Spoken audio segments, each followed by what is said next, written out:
Elise's living room began to shake, but she barely noticed it. She was so used to the vibrations every time a train zoomed by that it was more attention-grabbing when there were extended periods of calm.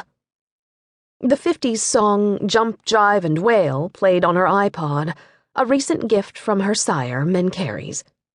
Elise would have continued to listen to music on her records, no matter how many times the trains made the needle jump and scratch them, but one of Mencaries' most common lectures was to embrace the changing world. Some vampires, as they got older, withdrew from society and became hermit-like, clinging to the things from their original time period. Eventually, those vampires could become so disconnected that hatred for the ever-advancing world was a side effect. Elise was already a loner. She lived under a metro tunnel, didn't socialize much with other vampires or humans, and far preferred big band music to the noise on the radio these days. All things considered, Mencaries had reason to be concerned about her sliding down that hermit road, but she didn't hate the modern world or its changes. She was just happier by herself. More shaking of the walls announced the arrival of the 6:15 train. Elise put her book down with a sigh. Time to shower and eat, activities that required her to leave her comfortable home.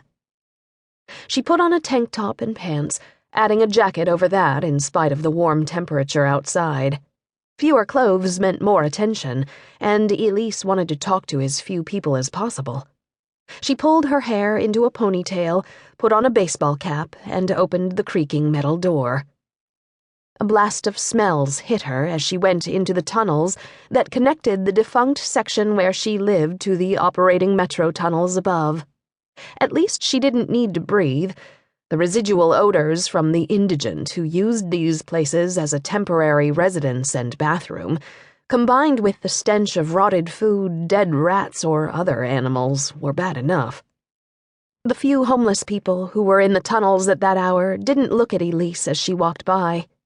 Every so often, a newcomer would approach her, one who hadn't been warned about her by the others, or who hadn't listened. Elise didn't feed from any curious newcomers. Smelling them was bad enough. She just slammed them with the power in her gaze and compelled them to leave her alone. If one was stupid enough to attack her, well, that person didn't live long enough to regret it. Tonight it was only the regulars, so Elise passed by without incident. She walked out of the tunnel and through the station platform, keeping her head down, not needing to look to know the way. It was so familiar to her, she could have made the trip in her sleep. Once free of the closeted atmosphere, Elise's steps became longer and more relaxed. She even hummed as she made her way down Connecticut Avenue to the fitness club. The girl behind the counter barely glanced at Elise when she came inside, but a nod indicated that Elise didn't need to show her membership card. She was such a regular sight there, few employees asked to see it anymore.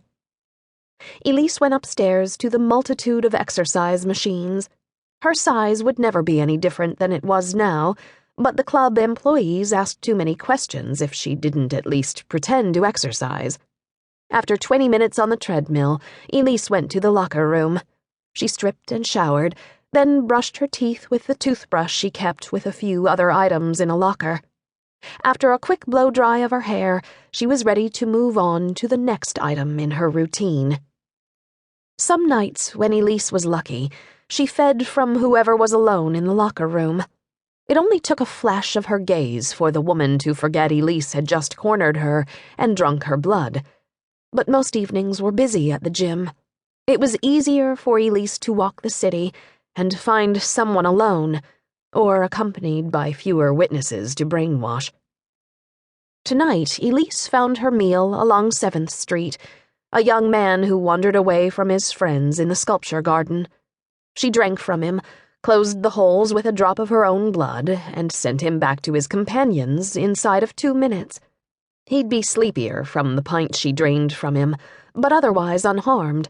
It was only in the movies that vampires needed to kill to feed, along with other falsehoods like wooden stakes and sunlight being harmful to them. As a nod to her side.